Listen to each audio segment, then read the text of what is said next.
আমাৰ দৰে সাধাৰণ মানুহবোৰে মুখ্যমন্ত্ৰীগৰাকীৰ বক্তব্য শুনি পেলাই অশান্তি পোৱাটো বাদেই তেওঁৰ পিছফালে টকাজনৰ অৱস্থাটো চাওকচোন। এই যাব ধৰে আকৌ ৰয় তলমূল কৰি পেলাই কেনেকুৱা কি অৱস্থা কৰি আছে। এবাৰ আকৌ সাংবাদিকবিলাকক হৈ গ'ল একদম এনেকৈ মূৰ ঘূৰি হ'ব নালাগে মানে সেই তেনেকুৱা ধৰণৰ যাবলৈ বিচাৰি আছে। ইয়াৰ অৰ্থ কি মানে?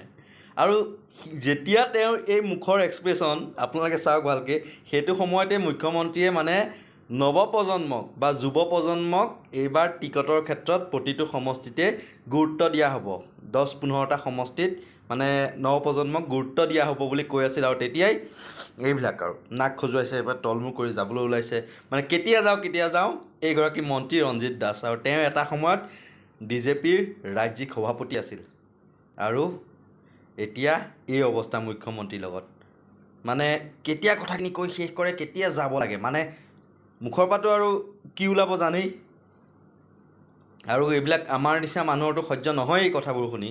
এতিয়া স্বয়ং মন্ত্ৰীয়েই মানে সহ্য নোহোৱা হৈছে।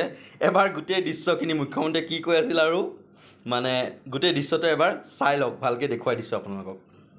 যদি আপোনালোকক লাগে আগতো কৰি দিব লাগে, আগতো কৰি দিম, এইটো কোনো কথা নাই। তেনেকুৱা কোনো সেইটো লৈ পেলাই কোনো ইছ্যু নাই। আপোনাৰ যিটো পাপ সেইটো মোৰ কাৰণে পুণ্য। গতিকে তেওঁলোকে মোক অভিশাপ দি থাকক, সেই অভিশাপটো মই আশীৰ্বাদ বুলি ধৰিছোঁ। এতিয়া কংগ্ৰেছ আৰু বদৰুদ্দিনৰ যিটো কাজিয়া পিছত গৈ আৰু লগে হ'ব নেকি? এই কাজিয়া একো নাই, তেওঁলোকে ভোট এটা পাৰ্টি, এইবিলাক নাটক ভাষণ কৰি লাভ নাই। যদি আপোনালোকক লাগে আগতো কৰি দিব লাগে, আগতো কৰি দিম, এইটো কোনো কথা নাই। তেনেকুৱা কোনো সেইটো লৈ পেলাই কোনো ইছ্যু নাই। আমাৰ ক'ব গ'লে এটা ইংৰাজীত শব্দটো মই ক'ব পাৰোঁ যে ক্ৰাফটিং কৰিব লাগিব। মানে ইয়াক নতুনকৈ ইয়াক এটা এটাকৈ যোগ বিয়োগ কৰিব লাগিব আৰু চাব লাগিব যে ইলেকশ্যনত আমি কেনেকৈ জিকিব পাৰোঁ। আজি আমাৰ ইলেকশ্যন মেনেজমেণ্ট কমিটি ঘোষণা হ'ব। আজি আমাৰ মেনিফেষ্টো কমিটি নতুন মুখ নানো, পাৰ্টিটোতো মৰি যাব। সেইকাৰণে মোদী ডাঙৰীয়া, অমিত শ্বাহ ডাঙৰীয়াৰ সদায় এইটো প্ৰচেষ্টা যে প্ৰতিটো ইলেকশ্যনতে 5ৰ পৰা 10জন নতুন মুখ, পাৰিলে বেছি। আৰু মই নিজে কমপ্লিটলি যুৱ প্ৰজন্মক ৰাজনীতিত অনাটো বিচাৰোঁ। যুৱক আৰু মহিলা ৰাজনীতিত আহিব লাগে। গতিকে মোৰ মনটো উদাৰ হৈ থাকিব। ভাল কেণ্ডিডেট পালে আমি টিকট দিম।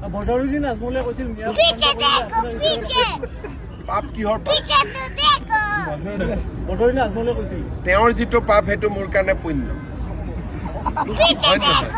গতিকে তেওঁলোকে মোক অভিশাপ দি থাকক, সেই অভিশাপটো মই আশীৰ্বাদ বুলি ধৰি থাকিম। এতিয়া কংগ্ৰেছ আৰু বদৰুদ্দিনৰ যিটো কাজিয়া পিছত গৈ আৰু লগে হ'ব নেকি?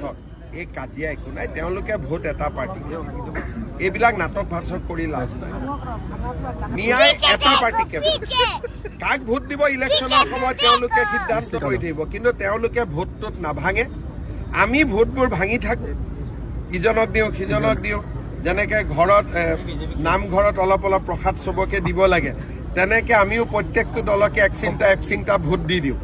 কিন্তু মিয়াই এক জেগাতে ভোট দিয়ে আৰু সেইকাৰণে তেওঁলোক ৰাজনৈতিকভাৱে আগবাঢ়ি গৈ আছে। এতিয়া আমাৰ মানুহখিনিকো লাহে লাহে মই বুজাই আছো যে তেওঁলোক যদি একতা হৈ থাকিব পাৰে, আমাৰো একতা হয়। লাগিলে ভোটটো যি পাৰ্টিকে দিবি। গৈ থাকো, ধন্যবাদ।